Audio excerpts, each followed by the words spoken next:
This ain't your ordinary football show. It's the Old Dominion Football Show with Bruce Rader and Coach Bobby Wilder. Brought to you by Priority Automotive. This is not how the first half of the first game of Old Dominion's fourth season was supposed to start. Trailing by 10 at halftime, something had to happen, and it did on both sides of the ball. The Monarchs' defense was stupendous. Taylor Heineke settled down, and the result, the 7th-ranked Monarchs rallied to defeat Duquesne by 34 points. What happened and why? Let's ask Coach Bobby Wilder. It's the season premiere of the Old Dominion Football Show. Good evening, everybody. I'm Bruce Rader along with Coach Wilder. Coach, yes, your sir. boys gave us a little scare there in the first half against Duquesne. Right. And then defensive coach Bill D's defense plays as good as I have ever seen one of your defenses play. Yeah, I was really excited with that defensive performance, Bruce. 128 yards in the first half, only 23 yards in the second half, and we ran to the ball well, tackled well. I was really pleased with the way we started the season on defense.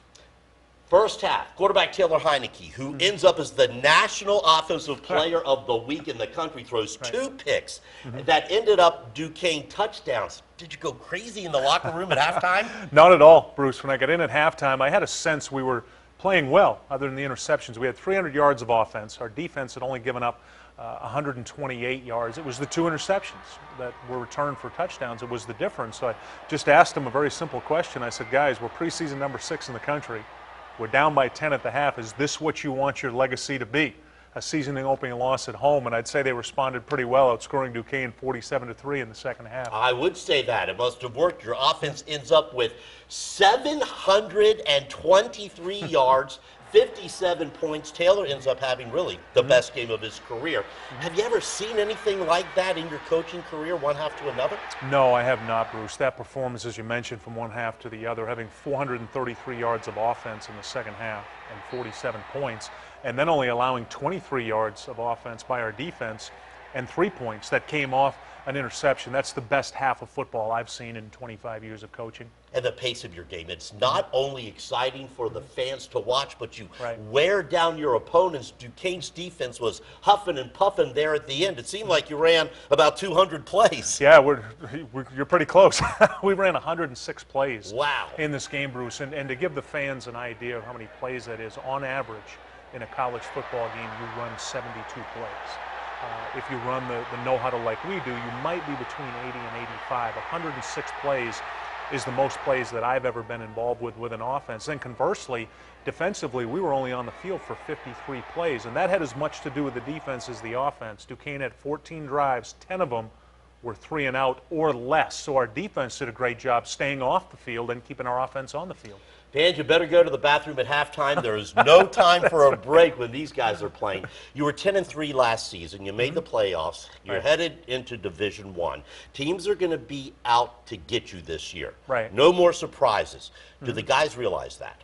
They do, Bruce, and as our good friend Dennis Elmer always says, we talk a lot about what our priorities are, and our priority as a football team this year is Old Dominion. We really have to take care of Old Dominion. We can't worry about those things we can't control, Bruce, but you're absolutely right. There's teams are aware of who we are now, particularly with the fact that we're number 5 in the nation in the poll, and that's great bulletin board material for everybody, but our priority has to be Old Dominion. We've got to play our style of football if we're going to be successful.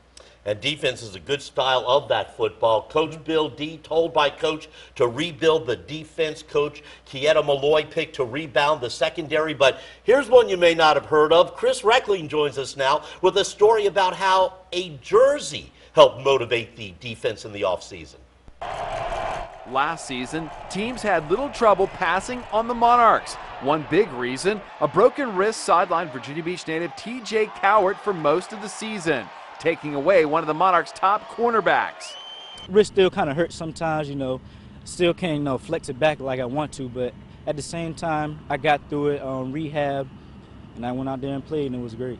So without TJ Cowart in the secondary last season, the Monarchs' pass defense was ranked 104 in the country, 104 at 120 teams. And that wasn't good enough for secondary coach Kieta Malloy. No, 104 out of 120 is pretty much the bottom. You got to think that some of those 14 teams, non-scholarship. So again, that's pretty much right dead last. Malloy took over the defensive backs in spring.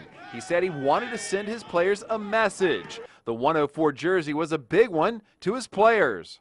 Like, nobody wants to be dead last, and I think we were accepting of that before, and the message was that we're not going to stand for that. We're going to be a top 20 defense, pass defense in the nation. Cowart, a redshirt junior from Ocean Lakes High School, is back and even had an interception last weekend against Duquesne, even though he was in the wrong coverage. Came off the field, just like, thought about it. He was happy, he was enjoying. Like, hold on, how did the man get behind you? Coach, I was in the wrong coverage, but everybody else was in the right coverage. So, you know, how that went, you know, kind of yelled at me, but, you know, still made the play and got off the field. Yes, he was in the wrong coverage, and he knew I wasn't very happy about it, but we'll take the turnover any day. But he understood it, and he's got a strong mentality, and he works hard. Reporting from Norfolk, Chris Reckling for the Old Dominion Football Show. Coach, one of those local guys you recruited, you said you were going to recruit 757, and you did very well. We did. I was just laughing at Coach Malloy stepping on that 104 jersey. We want to get rid of that tag, but you're right, Bruce. TJ Cowart, one of our first ever Old Dominion Monarchs, one of the first commitments in our class, had a bunch of scholarship offers, and to see the local guys having success in that first class is great. Coming up tomorrow night, you take on a Hampton University team that's given you a good game 2 years in a row, especially last year. Before I get your take on the Pirates, here's Coach Donovan Rose. Hat goes off to Coach Wilder and what he's done, and you know, the quarterback Henneke, and you know, and the receivers, and you know, they got the total package. But the bottom line now, you know, is you know, you come into Pirates Nation, and so right now we've been through what we've been through the past few years, you know. So now it's a great opportunity. I think it's going to be great for Hampton Roads. Coach, last year you beat Hampton by only 3 points. They lost to Tennessee Tech. That was a playoff team last year. Your take on the Pirates? Very good football team. I've felt like both years we played them, Bruce, the games have been outstanding. They've been close. It's come down to a couple things in special teams we've been able to have success with. But I look at this Hampton team under Coach Rose, 7-4 last year.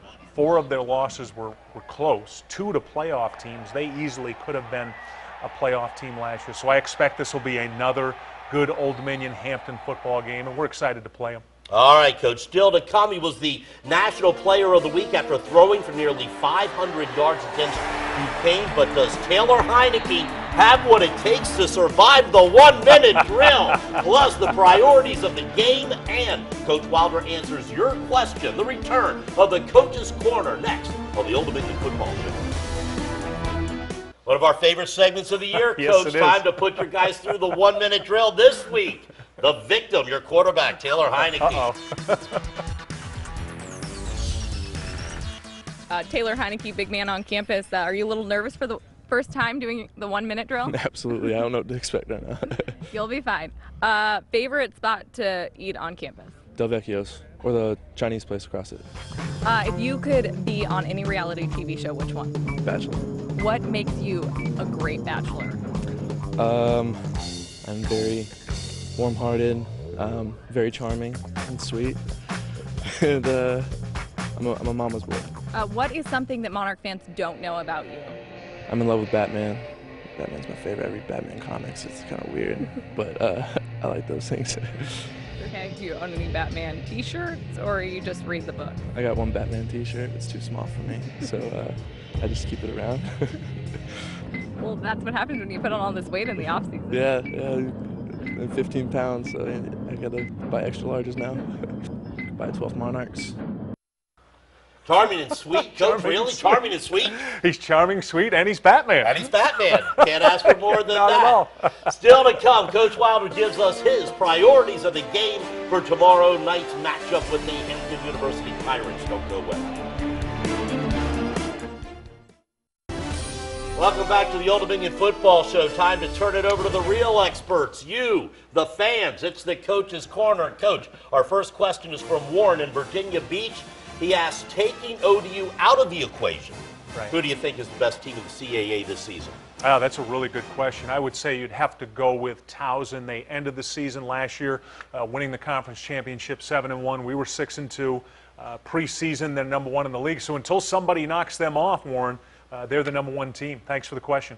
Now, Derek from Norfolk wants to know, when is ODU going to expand to SB Ballard Stadium at Foreman Field, or is there any chance that you would build a brand new stadium on campus instead of expanding? Boy, that question from Derek gets me excited. Right now, there's a study going on at Old Dominion University, a master plan that encompasses the entire university, Derek, and that's part of it. It looks like right now that there'll be expansion at SB Ballard Stadium at some point in the near future. I don't anticipate, unless I haven't been told this, that there would be a brand new stadium. What I do anticipate, there'll be expansion. Thanks for the question, Derek. And you'll tell me first, right, Coach? That's right. Final question. Greg in Suffolk asked, Coach Wilder, did you ever have a chance to try out for an NFL team after your college playing days at Maine? I did have an opportunity to have a free agent tryout with both the, at the time, the Oakland Raiders and the New England Patriots, but I also had a job offer at that time from Boston College for a graduate assistantship to start my coaching career and earn my master's. I went that way with the master's and the coaching career, but I did have the opportunity, just chose not to do it. Thanks for the question. You could have been Tom Brady. All right, Coach, I don't think time so. for the priorities of the game for tomorrow's matchup against Hampton University. Take it away. Yeah, number one thing, we've got to stay the course early in this game. Hampton will be excited to play. They're well coached. So if we can stay the course early on in the game, stay focused, that will definitely help us. Number two, we can't have any game-changing returns on special teams. They returned a kickoff last week, 104 yards for a touchdown. They're excellent on special teams, so we've got to avoid those big plays. And number three, we have to pressure the quarterback with a four-man rush. We can't just depend on blitz to get home. Those will be the keys to the game for Old Dominion. All right, Coach. Old Dominion 1-0, ranked 7th in the nation. You travel to Hampton tomorrow night. You think you'll get any help from the 12th Monarch? I think they'll come by car, by truck, by boat. I think the 12th Monarch will be there loud and proud. Overall, happy with that first win? Oh, very much so. To have another sellout and the way we played, to end up, as you said, winning by 34 points, I'm excited. Now it's time to get better. All right, this is what it's all about. Neighborhood rivalries. Old Dominion, Hampton University, two teams in the same market. This is what makes college football exciting. Oh, absolutely. As you mentioned, two teams right here, divided by 13 miles and get to play each other. It's exciting. Football in this area gets better and better, Bruce. And we're excited about Old Dominion football and the first Old Dominion football show. You can join us every night here on Fox 43, 10:45 on Friday nights. If you're going to be out, set your DVR, or you can go online and see it as well. I'm Bruce Rader for Coach Bobby Wilder. We'll see you tomorrow night at Hampton University and back here next Friday night at 10:45 for the Old Dominion football show. Coach, good luck tomorrow. Thank you, Bruce. Thank you, 12 Monarchs.